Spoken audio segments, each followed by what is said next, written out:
Welcome to the All Spoiler Recap. I'm Julia Cunningham. With this podcast, I go through a movie beat by beat, whether it is a low percentage Rotten Tomatoes film. Sometimes it's a movie that you've deemed too scary, so I watch it for you. We did a really moving, beautiful tribute to Jenna Rollins for The Notebook fairly recently, so everything is worth covering. And I'm excited to get into a thriller that I saw in theaters and even at the time thought, oh, I should do an all-spoiler recap. But it randomly popped up on a streamer for me, and so we dug in. I'm going to get to the movie in just a second. Let me bring in our guest, Laura Craven, who is the host of a podcast based here in Los Angeles about architecture called Lost Angeles. Laura, welcome to the podcast. Hi, Julia. Well, it's just so great to be here. I'm a big fan. I love that. No, and I'm so excited that you're here because also we're in an interesting film that actually takes place in Bucharest in Romania. So we're going to have to get into, pre-war, post-war, and modernism of buildings in Romania. The film is called Watcher. It was released back in 2022. Have you seen this film? I have not seen this film. I'm not a big horror person. That's why I rely on you. Yes.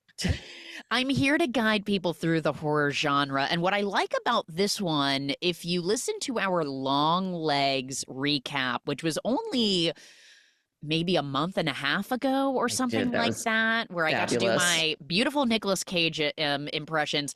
Mommy! Daddy! Go back and listen to that one. But I loved that one. This movie also stars Micah Monroe. In fact, even when I was watching Long Legs, and I didn't have it fresh enough to think, but I did think, it is a slightly similar performance in terms of sort of the seriousness that Micah Monroe, who has become sort of a indie scream queen, does really beautifully because she's very stoic, but really gives a lot of emotion, even in a movie like Long Legs, where she may or may not be psychic and also may or may not be atypical or something like that. So she gives a really interesting performance in Long Legs, as she does in Watcher, which has Micah Monroe. It also has Carl Glusman, who at one point was married to Zoe Kravitz, which is probably how some people probably had him on your radar. He was also in the film Pacific Rim, and he's in this movie Watcher. So it sits at 88% on Rotten Tomatoes, but this is what I also find interesting, 67% audience score, because it's definitely maybe a polarizing film. Yeah. But we're going to go ahead and jump in. It's a movie I really like, by the way. I will say that. And we'll discuss it all once we get through sort of the meat of it. But yeah, one thing I did want to say about Long Legs is you always referred to Micah Monroe by her full name. Yes. Rather than her character name. And I just found that to be very funny. Yes, we always, because here's the thing is when I am telling like a long story, especially it's like, we're not going to remember, even though the Micah Monroe character in Watcher is named Julia, it's confusing that we have the same name. It's so much easier for you to imagine when I say Micah Monroe, that person, once we're like an hour into this. So I always thought it was bizarre to keep their actual names, or at least a name or a project that you find to be the most familiar. So we get a slew of production companies, and I love when this happens. I love when it's a team up. Obviously, the film takes place in Romania, and it's like shot in Romania, and actually Bucharest is like, a figure within this movie. So a little bit of an international feature. We get an IFC film, a Shudder exclusive, Image Nation Abu Dhabi, AGC International, Spooky Pictures. And then we begin with a blonde Micah Monroe, who, as I said, we recently saw in Long Legs. She was also in It Follows, lots of great horror films, which, one day we do need to tackle It Follows on the pod. But she has this short, slightly almost crimped bob haircut. And it's more of a yellow blonde with Micah. There's a texture to it that I'll say, and this is not a diss, where it's like so like perfectly crimped, and the yellow texture of her hair in the shot, you almost think like it's a wig. Like that's how blonde she sort of is. And I don't mean that as a diss. It's just like a really sort of like bright, like just done hair. Like I just arrived someplace and I wanted to look fresh. And she's almost like a helmet. Almost like a helmet. She's in the back of a taxi. And we see the yellow and white and black checks, and she's in the back seat, and there's bits of rain hitting the windows.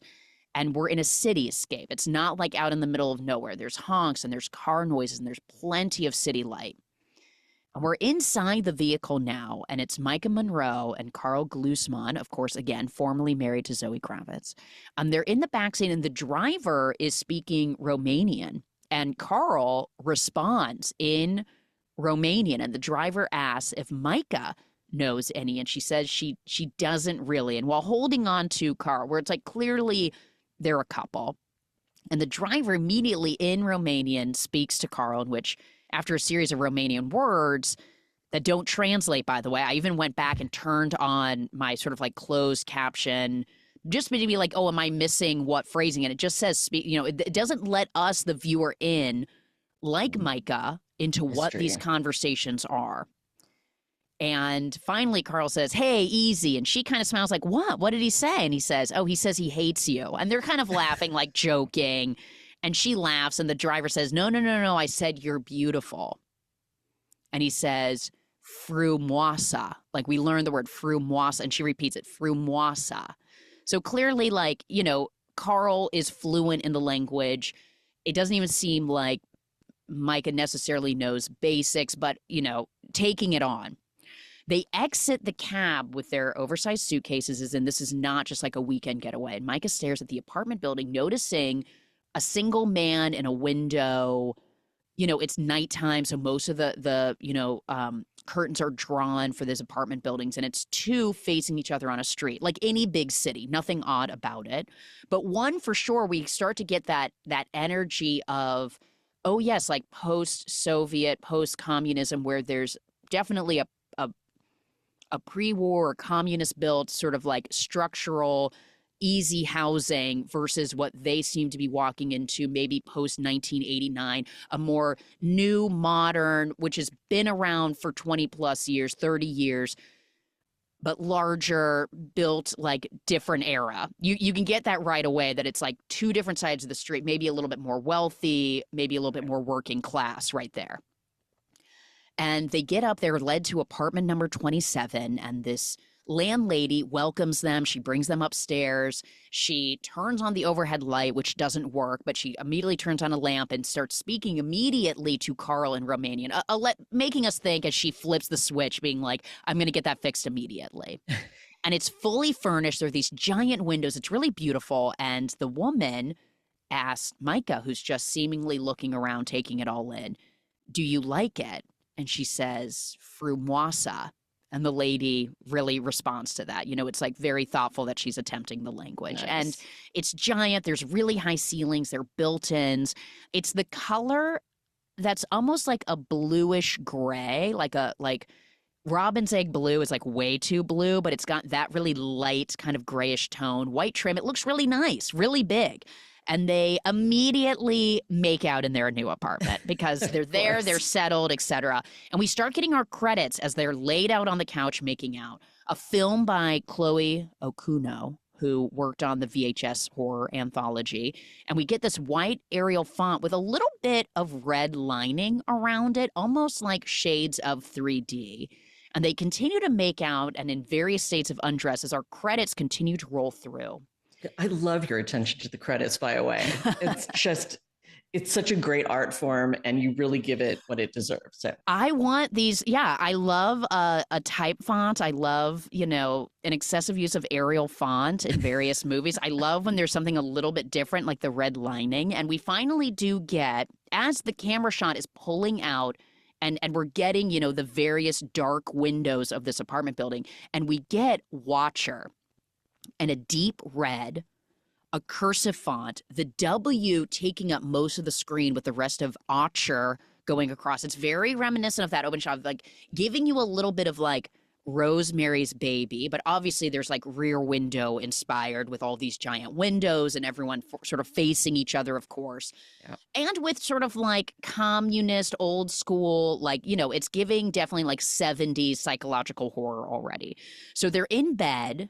and it's pouring rain. There's a streak of yellow light that pours into the apartment because there's no shades. Like, even for a pretty fully furnished apartment, there's elements of personal touch that aren't there. And she gets out of bed and stares out at the neighbors. She sees an old person. There's a woman wandering, through an apartment. And there's a man in the shadows where it's dark, but there's enough light that's illuminating that you can see that there's a figure there. And she keeps looking. And Carl says, "Oh, you can't sleep." And she's like, "I'm sorry, did I wake you?" And he's like, "Come here." She climbs back into bed. And she's like, "When are you leaving?" And he's like, "I've got to be up early." She's like, "Okay, but wake me up before you leave. Wake me up." We cut to broad daylight with a cell phone chime. And there's like an empty martini glass next to the bed. Like, clearly they kind of celebrated arriving, also probably jet lagged, and he had to start whatever job this is the next day. And the text is in like open mouth Micah sleeping photo. And he wrote, I couldn't bear to wake you. You looked too peaceful. And she laughs like, "Creep and good luck today." And she's listening to various tapes of Romanian language. And she's unpacking. She's practicing the language. She's saying everything back as it directs.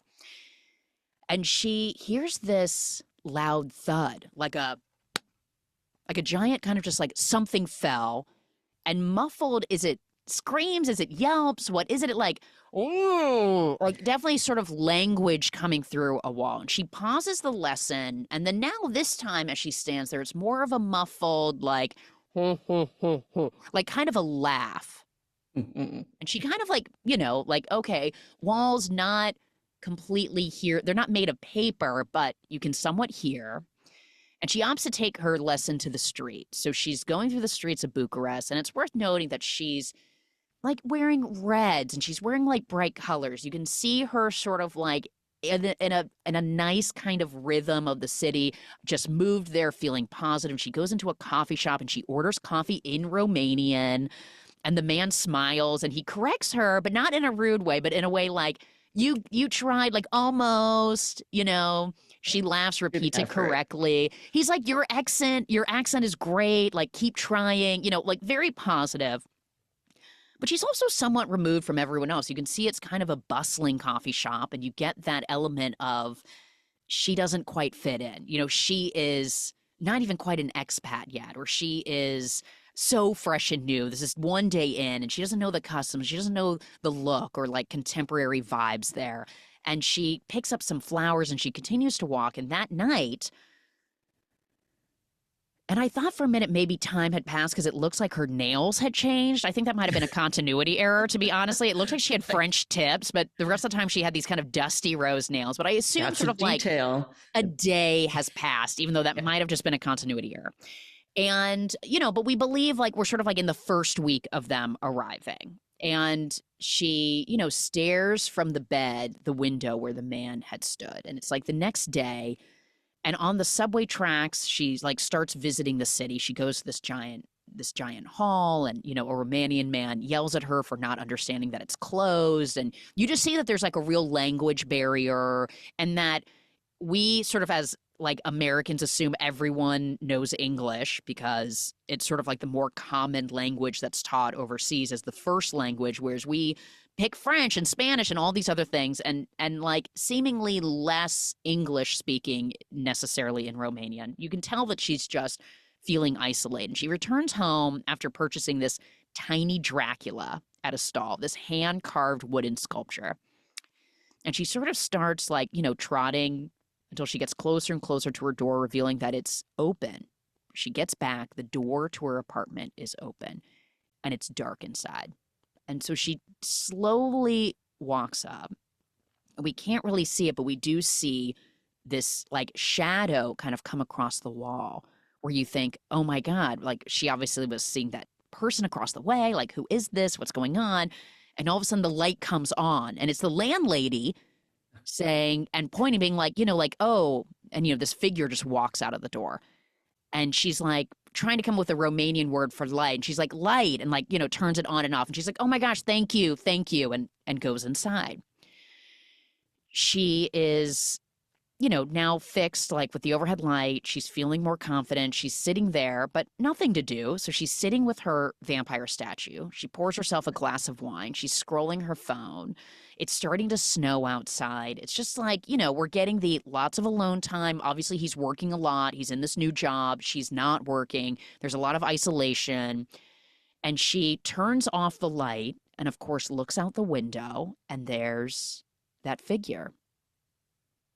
And he's behind like a gauzy sort of style curtain where you can see elements through. You can tell that it's a man. You wouldn't mistake it for the figure of a woman. Mhm. And there's a bit of just light glow, enough to illuminate that someone's there, but you can't see features, just this man in the window. And she continues to stare as we're also just getting the snow to fall. We get this click as the door opens, and it's Carl, former husband of Zoe Kravitz, star of Pacific Rim. And he returns home, and he's like, any reason why you're just standing in the dark? She's like, just people watching, like, how was work? And he says, exhausting, but good. And he picks up the vampire and says, is this for me? And she's like, it is for you. It's kind of silly. Is this dumb? And he's like, it's very silly, but I love it. And he embraces her, and he grabs her coat, and he's like, let's go out. Meanwhile, it's like about to snow. It is snowing. It's like, delicate snow. So it's 30-something degrees. She's wearing a spaghetti strapped silk dress. So the wind protection is -1 million. And they walk arm in arm, but she has this oversized coat on, and he hands her a gift. It's a flower, and he says it's a symbol here in Romania that means spring is coming. And so they're, like kind of at the tail end of that weather, most likely. And as they continue to walk, there are a series of sirens buzzing in the air. Oh, various things like that. And they approach. It's a scene of people. There's an ambulance. There's a cop car. They ask, like, in Romania, like, what's going on? And no one seems to really know what's going on. And there's a man sitting on the bumper of the back of the ambulance. And there's the red and blue flashing of the lights illuminating his face. And so she really locks in on this figure. And she kind of stares as they kind of try and ask what's going on. And the man is there, and clearly some sort of crime or something happened. The next day, she's cruising through Romanian sort of local news and settles on a channel and is watching. And clearly it's the scene from the night before.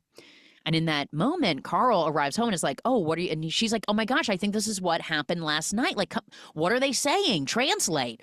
And as she's watching, we're seeing a body in a bag being taken away from the ambulance. That's like on the news. So clearly someone died.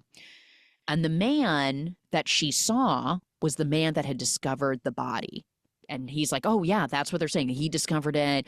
She's like, well, what happened? How did she die? And he's like, well, they haven't said. So I'm not sure, but obviously something bad happened. So he walks away from delivering this news. He had been sort of standing right behind her. She's on the couch. He's standing over her, and he starts heading to be like, okay, we need to get ready for dinner. We're having, I guess, some of his coworkers come over. And he talks about his new coworkers, about how it's been hard for him to sort of bond, that he feels like, the outsider. And there's one guy in particular who is kind of like a boss. And when he goes towards the meeting, sometimes he shuts the door. So he feels very like Diane Keaton at the end of The Godfather, where like they all know something and he's locked out. And Micah, meanwhile, is just staring out the window in the area of the guy. But it's daylight, so there's not sort of like that glow or anything else. And he notices her staring. What's up? What are you doing? She sort of sighs, like, and takes a long pause and says, there's this guy that lives across the street, and he's always just looking over here. And she says it with kind of a look over, not facing him, but kind of like a side eye and shrug, just sort of like, it's weird. And he goes, looking over here, like, now? And she goes, well, every time I look over, he's always just standing, like, right there in the window, like, staring right at me. And she says, well, it's weird. And he goes, well, which window? They both walk over there facing the window. And Carl is, in real life, because I just looked out of curiosity, he's 6'2". And the windows are significantly taller. These are giant open windows that cover, your entire apartment, basically. So if you don't have curtains, which they don't have at this point, they see your entire life unfolding in this apartment building. Wow. And he's like, I don't really see anything. She's like, well, I can only see him at night because of the sort of glow and the glare. And but like, it doesn't mean that he's not standing there right now. We just like, the light isn't allowing us to see if he's in the window. Yeah. And he's like, okay. And she's like, like, it's dumb, right? And he's like, no, look, if you're uncomfortable, let's talk about it. And then they kind of just embrace and they laugh. And she's like, dumb. So it's Carl and Micah Monroe at dinner and his coworker and seemingly the coworker's wife. And they're speaking Romanian, which of course Micah doesn't know the language. And every once in a while, Carl will kind of turn and translate, or the coworker will be like, oh my gosh, sorry, and like start speaking in English again. And Carl describes the various clients that he's working with, clearly some sort of marketing company. And the guy is like, you should make a better impression on our boss. And Carl's like, okay, good tip. And they're kind of like joking. And it seems like this is one of his like, quote, friends in the office. Mm-hmm. And the coworker teases him about a Romanian translation that he made during a presentation. And apparently Carl said, instead of I will fight for them, he said, I will torture them. And they all laugh. They all laugh, just being like, obviously you're still learning. And even though you know the language, there's still like barriers that you haven't broken through yet, or like customs or just vibes within like the Romanian culture. And you can tell, even though they're laughing in a way like, don't feel bad about it, you can tell that Carl is like deeply pained. Like, I think this is my sort of take is this man who is attractive, who is successful, who just thought, oh, well, I know the language and I know this and that, and like I'll fit in, and like maybe for the first time ever just hasn't been warmly embraced or hasn't been the star or whatever. You can tell that there is in that moment for sure an insecurity that he maybe has not tapped into before. And Micah, even for him, you can tell has this like gaze of sadness, like we don't belong here type energy. Oh. And the coworker lights up a cig. We're in Europe. And is like asking Micah about her job and what she's been doing. And we learned that she recently had quit smoking. Coming over to Europe was like kind of her, not cold turkey, but like, okay, for real, I'm not doing it. And she says, in the area where people openly still smoke. Openly just chain smoking, honestly. And, she says, oh, well, I'm an actress. And she's like, well, more like was an actress. And you can tell like, who knows what, was it like for her? Like, okay, this isn't working. So yes. And clearly they're married. And, you can tell that she was maybe suspended in what is my next steps in life or something like that. And so, of course, let's try this new move and whatever. And Carl mentions, oh, by the way, we passed by that crime scene that they were reporting. And Micah's like, yeah, what was that about? They all start discussing that it was a woman found in an apartment. She had been murdered. Yeah. And they quickly learn and switch, of course, to Romanian because the conversation starts picking up where naturally they're like invested and slip back into, of course, their native tongue. Mm-hmm. And Micah's like quietly zoning out, just thinking like, yeah, this woman was murdered. You can just see her sort of like absorbing that information when they kind of kick back into English and say, yeah, they reveal that this woman had her head cut off and that it must have been the same person that did this to, quote, the other bodies. It must be related, that there was a woman found a month ago in a similar situation, and all the women have had like their throat slit and then slit so deeply that they consider it a decapitation, if not the head fully removed. And the media is calling this killer from recent months, they now have dubbed him the Spider. Okay. And Micah's really just absorbing this blunt information the way that maybe Eastern Europeans will just be like, well, the decapitation and obviously the slit, it was so deep, it's a decapitation, and going on. She's just sort of like, wow. And they start picking back up in Romanian because, again, they're like discussing everything. They're all like up into the story of it. And she kind of just gets up to like get a glass of water. And at one point, she even just steps outside to take the garbage out. At that point, she's just sort of like, oh, my God. Not bonding over decapitation. Not bonding over true crime the way she maybe would in the US. And down the stairwell as she's heading out to take the garbage, or it's maybe seemingly later in the evening, and she sees this woman. And this is sort of the first time that we see other people kind of in the hallways. And she sees this woman kissing a man goodbye, and she kind of stares as she's caught staring, and she makes her way down. And Micah's like, "Scoozy," and she kind of walks past this woman. And she turns and she says, "Oh, you must be the new neighbor. Like, hi." And it's a quick, like the first time in the movie that someone has been warm to Micah and like somewhat similar age. And this woman has this dark haired pixie cut, and she's in this black dress with this like oversized deep teal jacket, and of course smoking a cigarette. And she just exudes sort of like cool, like, oh, this could be a friend. Yeah. And she says, "Can you hear me?" Her name is Arena.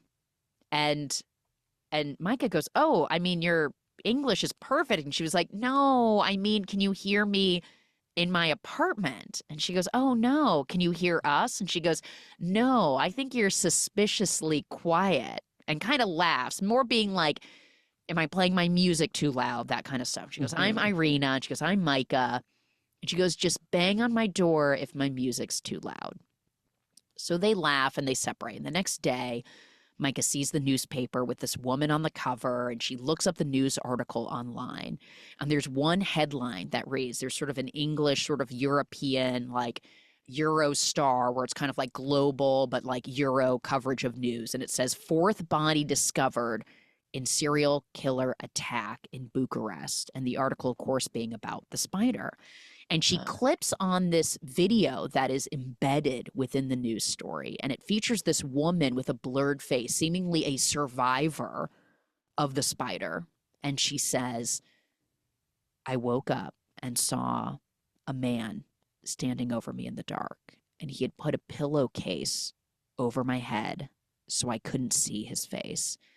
And he held a knife to my throat and pressed it down. I thought I was going to die because I felt it going into my skin. But then he stopped and just sat next to me, watching me.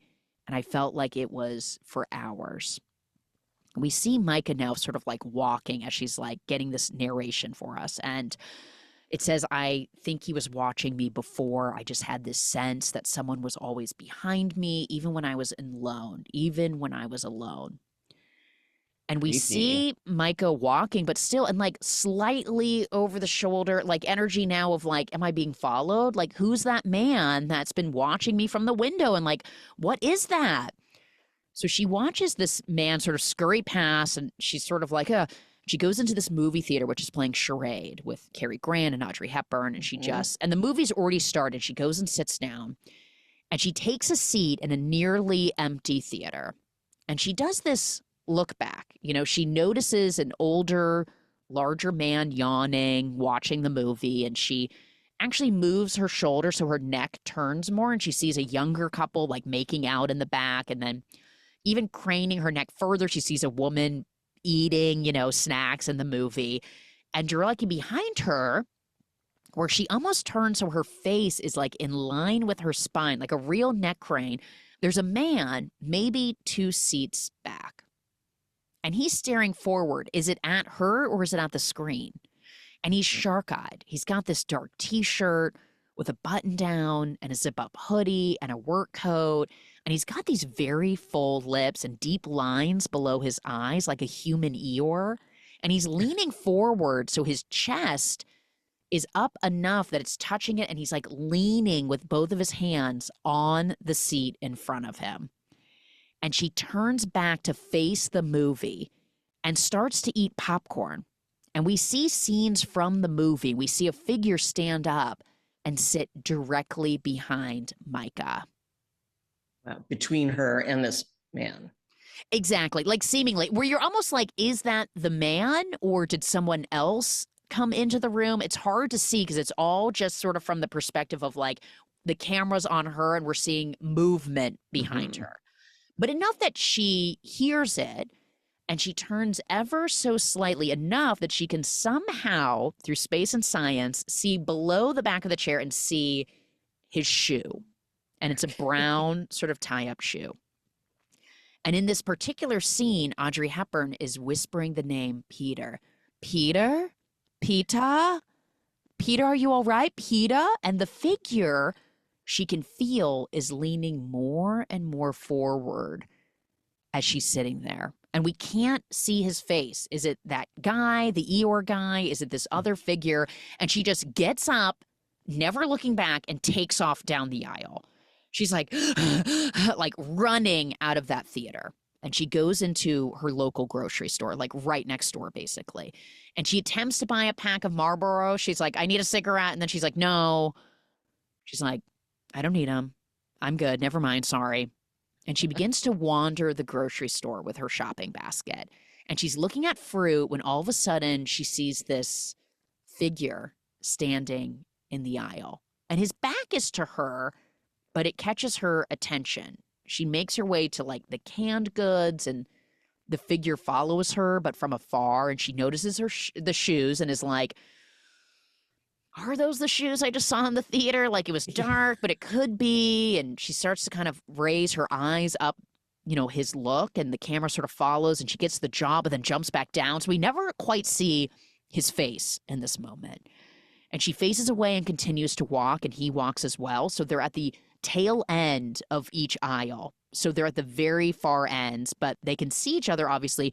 And she starts to walk, then he goes a different direction. She continues to walk, and she gets all the way to the back of the grocery store where she sees him pass by, and she backs up sort of in a, oh God, I think he is following me, and knocks over a jar of pickles that shatter all over. They come crashing down. Of course, he sees this, hears this, turns and starts towards where she was standing.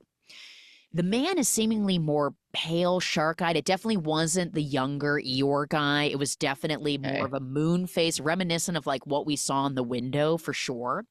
And she runs through and hides behind the grocery store, kind of like work employee doors. And she stares as he steps on the broken glass, kind of seemingly looking around.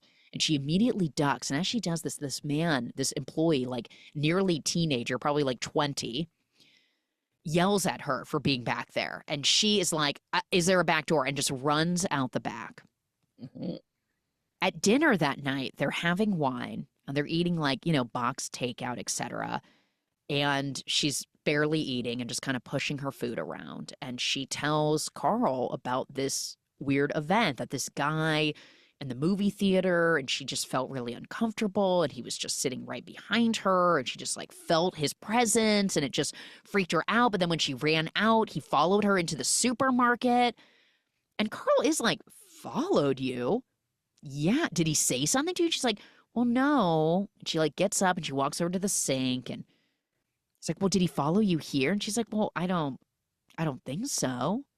Are you okay? He's like, yeah, no, I think I need to sleep it off.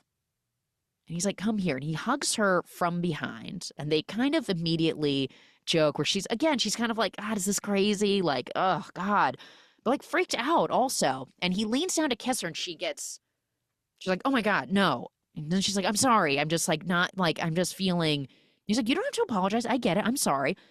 He suggests like, why don't we go to the supermarket? Because I'm sure they have security tapes. So they run into the. Exactly. And they run into the grocer that had yelled at her. And so she explains, because he doesn't speak English, and he thought she was maybe stealing or something. He didn't know what was going on and why she was kind of in the back of the grocery store. And he translates and says how she thought a man was following her and she was trying to hide. And he's like, oh, I understand. And like, let's go check the video. And she's like, he was white, he was older, he was wearing a brown jacket. As they watch, they do see the figure, and we see him turning and staring, and the pickles fall, and her running behind the screen, and the broken glass, and him slightly turning to stare at the doors. And she goes, look, right there. He's staring at me. He's staring at me through the window. And Carl is like, well, yeah, but also maybe like staring at the woman staring at him who like just broke something. And you can tell in that moment, she's like, you don't get it. You don't get what this feels like. And she takes a picture of the blurry security screenshot of that man, which is still sort of only profile. That night, she's in bed. Carl is deep asleep. She's zooming in on his face.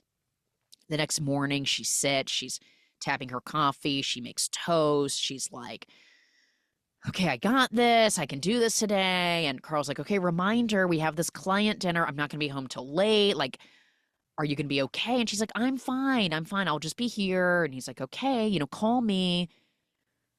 The bedroom now has curtains. So does the living room. And she's watching all day the doorway, see who's going in and out of the apartment building. She's sitting in the far corner in this chair where there's just like a sliver of curtain, and she's just facing out. She's watching it, and she does it all day. We see sort of the light shift from day to evening, and she hears at one point, not at her door, but like bang, bang, bang. She pauses again. Bang, bang, bang. Pause. And then there's a severe knock at her door. Bang, bang, bang. She goes up and she opens the door, and it's an old woman. She does.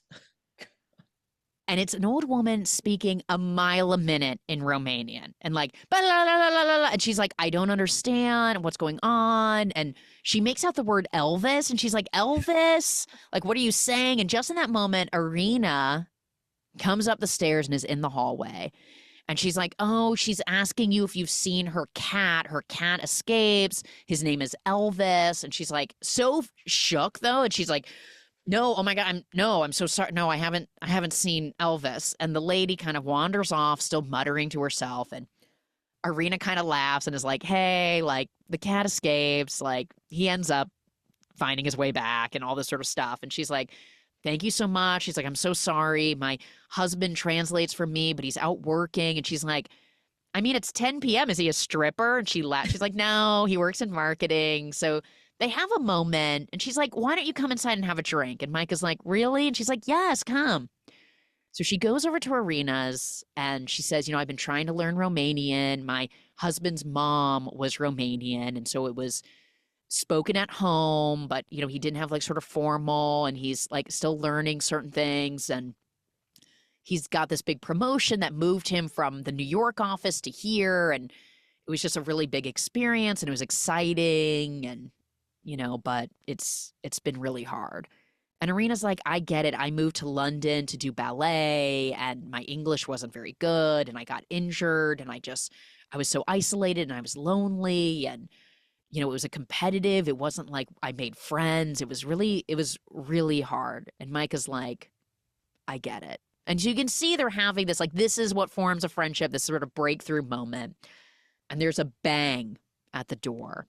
And Irina doesn't answer it. And she explains, like, that it's her ex-boyfriend, and he comes by, and they're sort of on and off. And she's like, you won't let him in? And she's like, no, and he'll get the hint, he'll leave. And like, I'm busy hanging out with you. And she's like, oh my gosh. And she goes, yeah. And she's like, well, what if he like crosses the line? Like, he sounded angry. And she's like, oh, well, if he crosses the line, I will literally shoot him. And Micah's like, what? And she goes, literally, and shows that she has a gun in the coffee table. And she's like, my ex gave it to me. It's just for protection. And they kind of laugh about it. Like, clearly they're sort of joking, and they're like, F it, whatever. So they laugh, they bond, they have a whole night. Micah returns home, and she's laying on the couch, and she's a little drunk, but she's feeling like a little bit more like at ease in a way, just feeling like I made a friend. Mm-hmm. And she gets up and she goes to the window, and she opens the curtains. And of course, who's there? The man.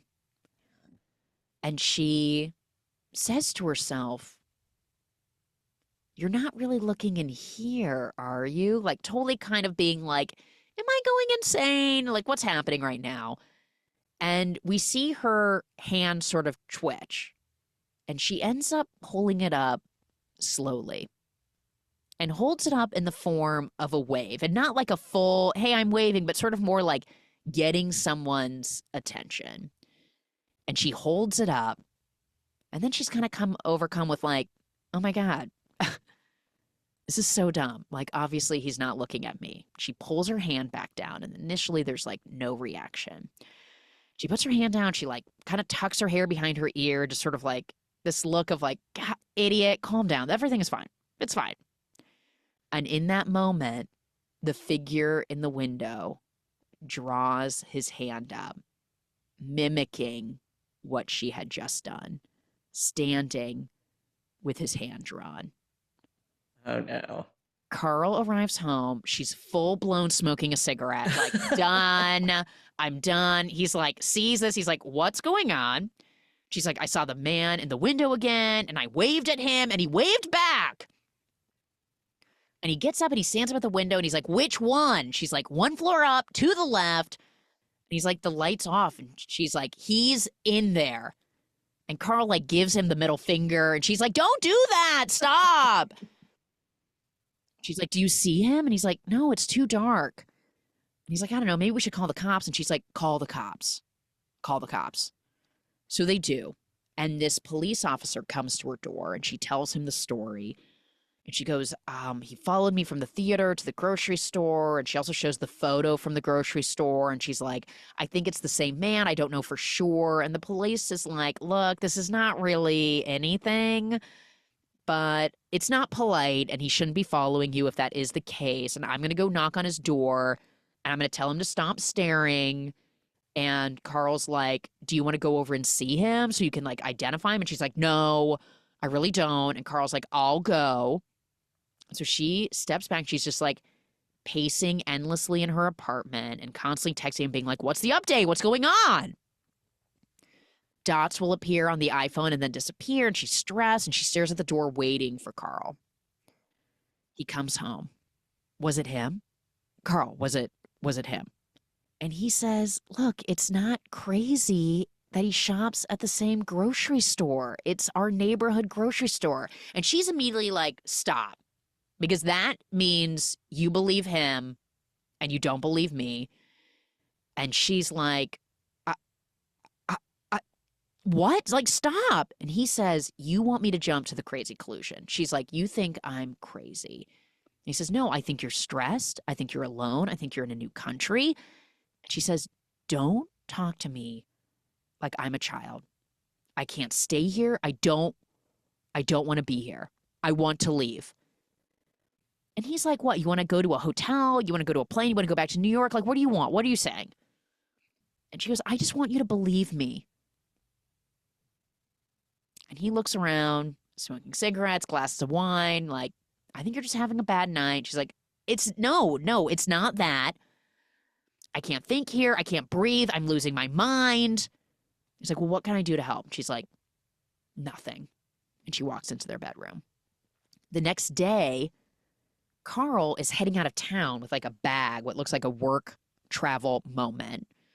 And she's in the shower, and he comes in the bathroom, and he's like, I'm going to head out. Will you call me? Will you let me know what's going on? And she's like, whatever. Fine. Yep. Bye. Perfect timing for him to have to take a trip away. She immediately goes to buy cigs, and she's touring around in sweats. And, you know, in the beginning, she's wearing red and bold colors, and she's dressed up, and she's like, you know, adorable. And now she's like, hair is wet, that like beautiful, almost blonde wig, because she probably just had her hair colored before flying to Bucharest last time with her favorite salon. And now you can see her roots have come through, and she just is like, you know, worse for wear. Like, I am being stalked and I've given up is kind of the energy. And as she walks the street, she shimmies up to a wall and notices the man, the figure that she knows she saw in the grocery store. And he heads down what looks like an underground walkway, and she follows him. And on the other side, he's sort of like pushing some, you know, pigeons out of the way to like make his way through. And he sits outside eating in the rain at a cafe. And he goes down this hallway, which feels murdery. And she follows him, of course. And there's this tiny, tiny little courtyard at the center of this building where clearly it like collects and drains water. And she heads down these series of stairs towards like what sounds like heavy thumping music. You can just see it like like techno music or something like that. And she asked the man sitting outside, "What is this place?" And he goes, "A museum." And she's like, "A museum?" And he's like, "It's a club, idiot." Type like, "What do you think it is?" But he kind of laughs and he's like, "Go on in." So she goes inside and it's a strip club. And it's like very compact. It's a very interesting looking strip club where there's almost like individual glass stalls where women dance. And she walks slowly and sees the man. And he's down this thin hallway in almost like a utility closet. And he's the janitor, seemingly, of the strip club. And he's getting his mop ready. But almost you can tell like her presence there, like the hairs on his neck stood up because he holds the mop in that moment. He like grips it with such intention, like both hands, like something, like the air has changed. And afraid that he's going to face her, she shoves herself up against a glass booth of strippers. And all of a sudden she hears Micah, and it's Irina in a blonde wig. Oh my God. In her, stripper box of emotion. And she breaks down the window man to Irina. And she goes, "I haven't told you, but this guy, and have you noticed him? And this and that. And what about that guy? He's the janitor here. And isn't he scary and creepy?" And Irina's like, "You know what? Honestly, like, so many people come and go. I see so many faces, and all men have the same dumb expression. And I just don't like, they're all here just leering and gawking. And I just don't want to absorb it." And she's like, "I'm used to men gawking at me in this environment." And Mike is like, "Do I just sound paranoid? Am I crazy? Like, I don't know." And Irina says, "Let's just hope that you'll never find out, that the best outcome might be having to live with the uncertainty, better than getting raped and strangled and dying with the words, 'I told you so,' on your lips," right?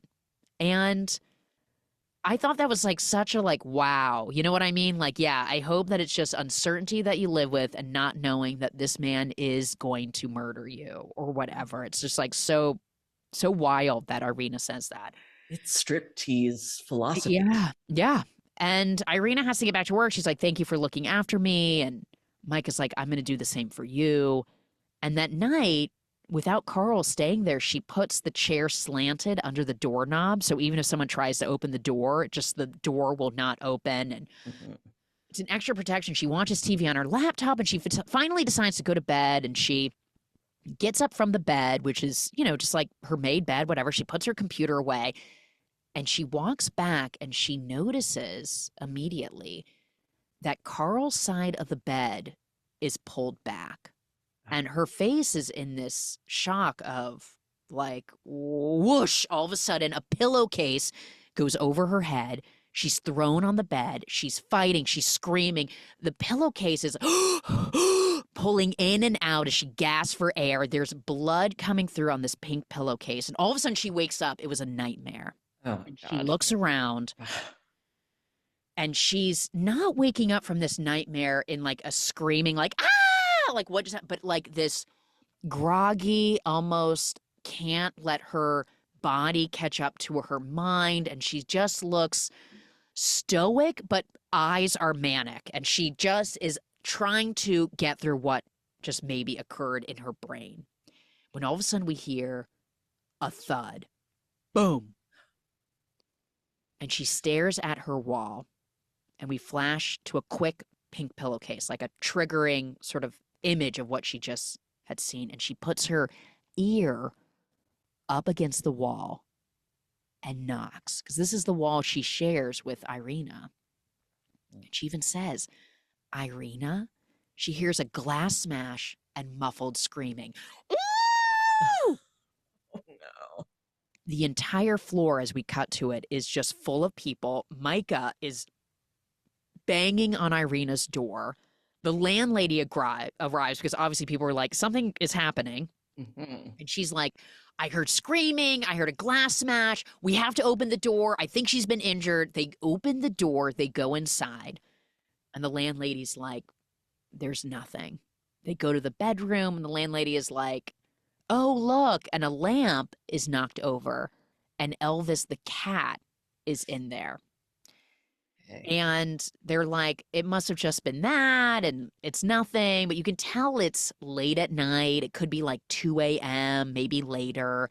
And the landlady is obviously so annoyed by this and that, everyone was awoken by it. And she's kind of yelling at Carl the next day. And Micah's overlooking from the staircase and she's speaking very passionately in Romanian. And the landlady is upset about the quote incident, as Carl reports. And he's apologizing, you can tell. And he says to Mike, he's like, I'm so sorry. I've been working so much. And you moved here to be with me. And she's like, no, I didn't. Oh, I moved here because I wanted to live a nameless existence in Bucharest, and smoke cigs and make huge incidents and make my neighbors hysterical.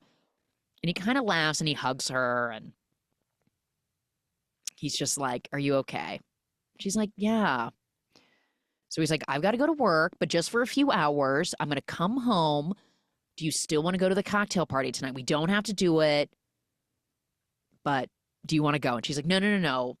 I want to go. I'll be ready. I'll see you later. So he leaves. She calls the strip club and is like, is Irina there? And they're like, she didn't come in.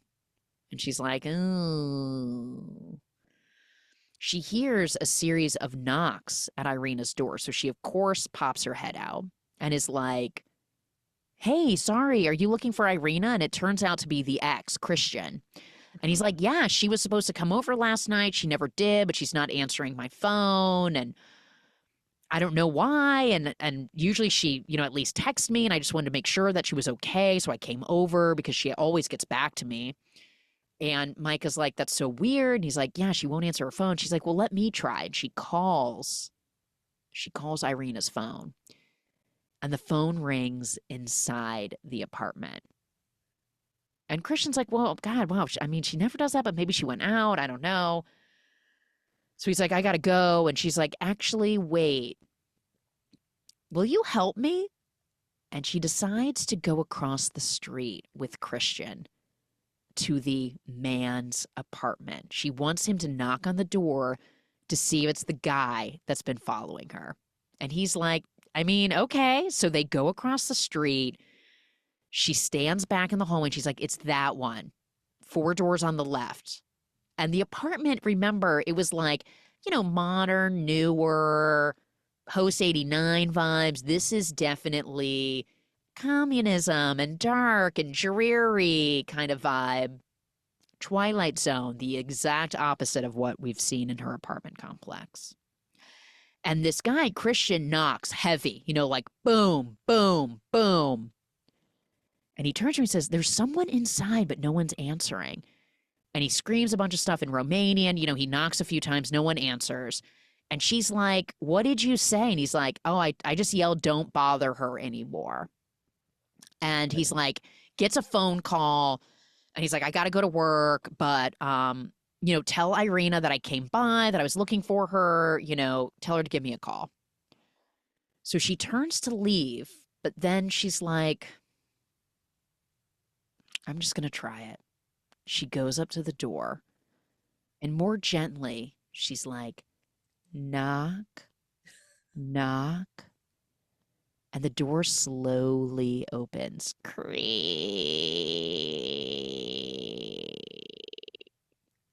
And an old man is at the door. And she's like, oh, I'm so sorry, so sorry. And she takes off running. She gets to the end of the hall. And the man is just standing there like staring at her and then says something in Romanian and closes the door. And she gets to the hall and she hits the elevator. And in the stairwell, we can see from the shot, the man is coming up the stairs. And he stops. He sees her. She can't see him.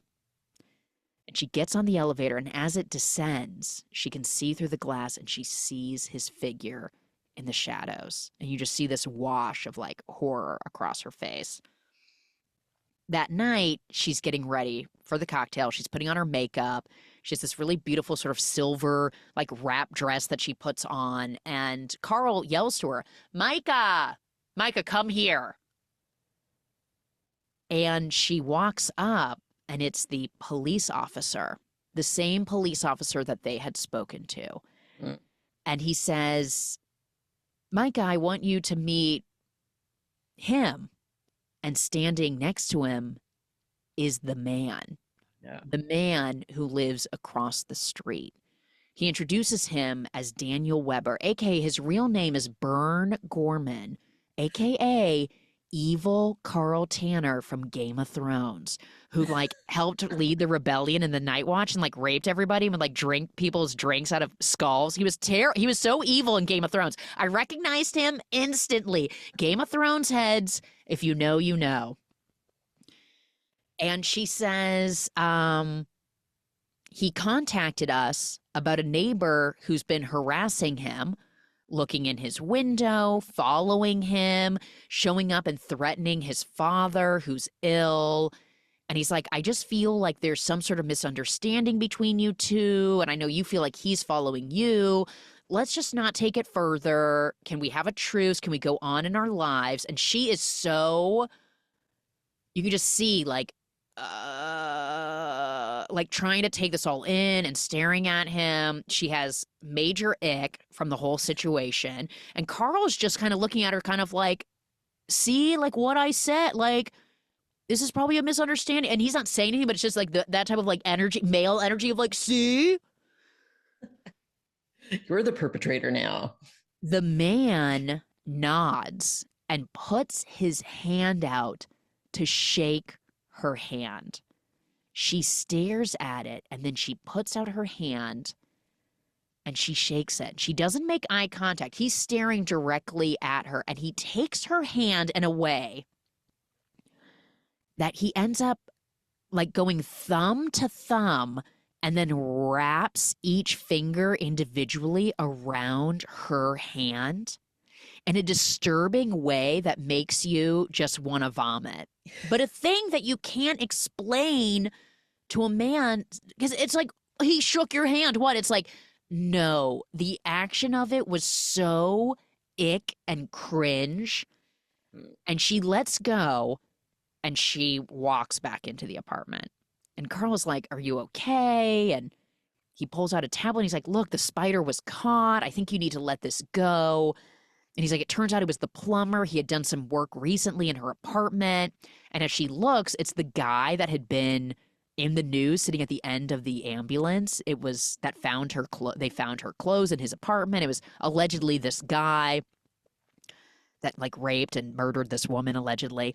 And that night they're at the party and they're all drinking champagne and she's really tossing them back. You know what I mean? Like Carl's talking to people and she's sitting alone, just throwing champagne back, being like, I want to fall off this ledge. And he, you know, looks over to Micah and she gets up and she comes over and everyone is like, you're so beautiful. And how are you doing? And, you know, they have little small bits of chit chat. And Carl goes, oh my gosh, we were all just talking about how they caught the spider. And the man is like, oh my gosh, yeah, I remember when we were talking about it at dinner and that like Micah was like concerned that maybe the neighbor was the killer. And this Romanian woman is like, what? And they say something in Romanian that leads to this long conversation about what they're talking about. And Micah, having, you know, spent all this time attempting to learn Romanian and this sort of energy of like, oh, ha, ha, ha. Like, remember when you thought the killer was your neighbor? Like, clearly the energy was like, oh, Carl has been talking about me at work. Being like, oh my God, you guys, like trying to, like, guys, my wife thinks that like the killer's stalking her, like that type of energy. And you can tell that her interpretation of what is happening is like, I'm so annoyed. And Carl says something in Romanian with them all kind of like laughing. And she says, what did you just say? And he goes, oh no, just a stupid work joke. And she's like, well, translate it. And the other guy's like, no, it's just office gossip. It's not a thing. She goes, no, at least I have the spider to what? At least I have the spider. You can tell she's working out the translation. And Carl looks over at his colleagues, sort of like, and she goes, at least I have the spider too. And she kind of shrugs. To keep me company? As in, that's what Carl just joked. Like, because he's not there, the serial killer is keeping my wife company. And she goes, is that what you At least I have that. And she walks off. She slams her champagne glass down on the tray from the waiter. It spills all of the champagne glasses. She causes this whole scene. She like runs out. He chases after her and is like, "What? I can't take a joke?" And he goes, "You know what? No, it's just that I don't know what to do anymore, Micah. I'm tired. And I'm tired because you can't let go of this fantasy." She's full crying. And he walks back to the party. And she's alone, left to fend for herself. She leaves. And at this point, I noticed like a lot of the cameras with her, it's like these really far back shots where she just looks so tiny in this world. Yeah. And she goes outside and she attempts to get a taxi. And she tries to hail a single taxi. It doesn't stop. She walks just like the steps to the subway, and no one's standing on the subway platform. But she does hear a distant like cough, but she doesn't see anyone. She looks around and the train arrives and she sits down, and it's pretty much empty. You know, there's like a couple that are sitting on a far end who kind of stand up, seemingly getting off at the next stop. And there's like a homeless man that's kind of talking to himself. And she sits back and closes her eyes. And all of a sudden, after the next stop, she sort of sits forward. And right down from the homeless man, who's just in the next sort of section over, is the man. And he sees her. And the train stops on the track. The worst. And she just keeps facing forward out the window. She goes further down the seats to like the far end of the train. And we hear like clank, clank, clank, clank as these footsteps come towards her. And we hear, "It's probably an animal." And she's like, "What?" She like looks up, "Causing the delay. Signal problem, repairs, like maybe a dog." And she's just like, oh, yeah, how long does that take?" He's like, "To catch a dog, not long. If you're fast, usually a few minutes." She's like, "Oh, thanks." And he's just staring at her. And they're basically face to face, but in seats across from each other on the subway. And she says, "Why are you following me?" And he goes, I don't control the trains."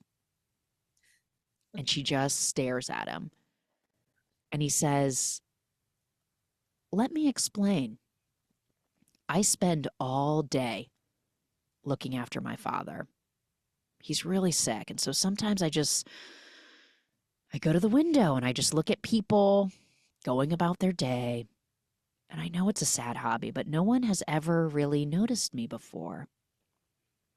You've become that sad old man now," I thought, "dreaming up a pretty girl who's finally looking back at you. But then you waved and I thought you were saying hello." And she stares, just staring at him, just like not stoic, but like absorbing on every word he's saying. And, you know, she goes on and the zoom of her eyes look away from him as he continues to go on. She's staring at this bag that he's been carrying and he is set on the seat next to him. And her stoic look pressed on his face lingers down. And he goes on about how our interaction was so surprising, how I didn't understand after the wave that she was trying to scare him and why he would bring that man to my door and to yell at my father and bring the policeman involved. And she continues to stare down at this bag as the camera zooms closer and closer as he's going on about how the police came and all these things.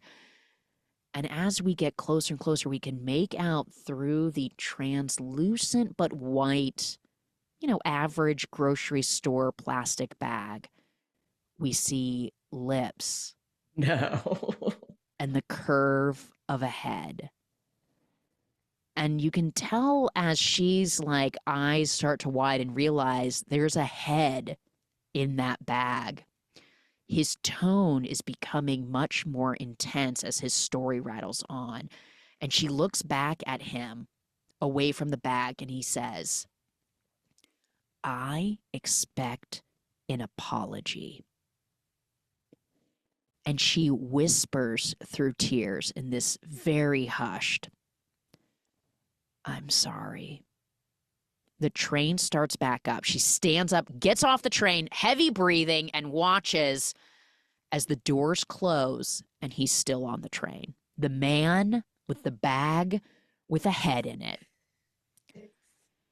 She makes her way home. She's shook, but she also has weirdly this renewed sense of, I'm confident in what I feel because I was correct and I don't give an F what anyone else thinks. And she locks the door. She rips off her heels and she starts to pack. This would be like on a Friday night. You'd be like, yes, yes, good for you. And as she's just throwing stuff into the suitcase, we hear music coming from Irina's apartment. And it's like, girl, do not investigate. Yeah. Been through and enough. Yet she does. And she goes out into the hallway and she's like, Irina? Irina, she yells.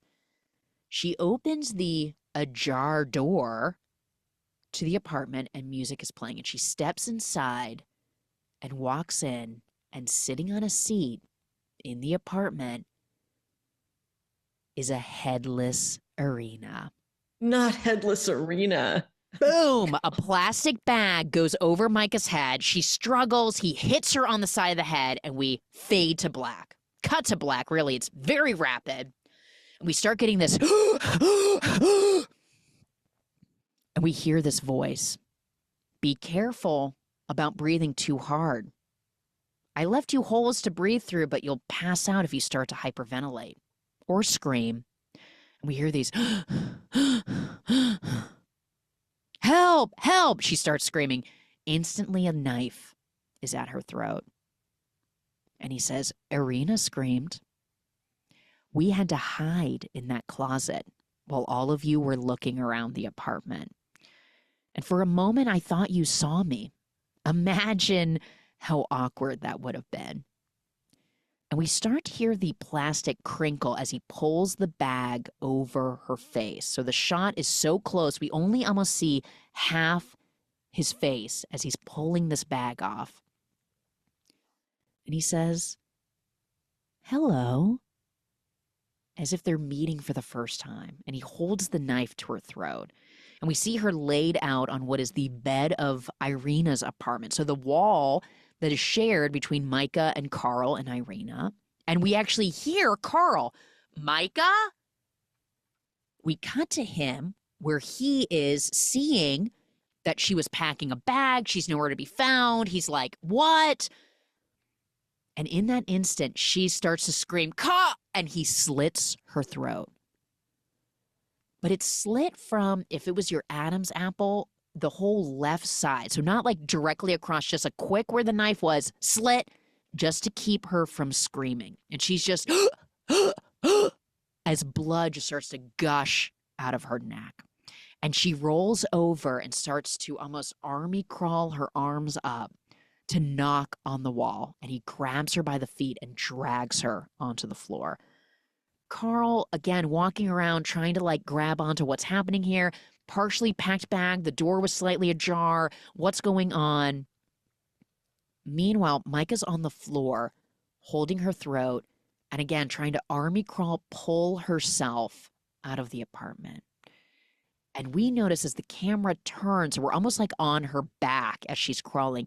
She's making her way towards the coffee table.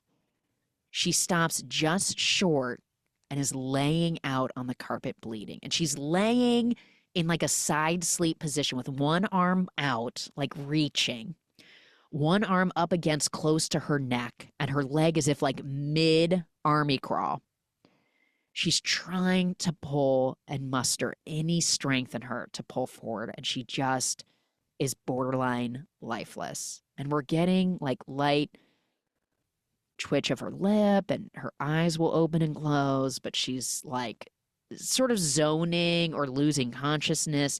And he lays on the floor next to her, putting his arm outstretched and his hand on her hand as she's seemingly lifeless. And blood just continues to fill the carpet.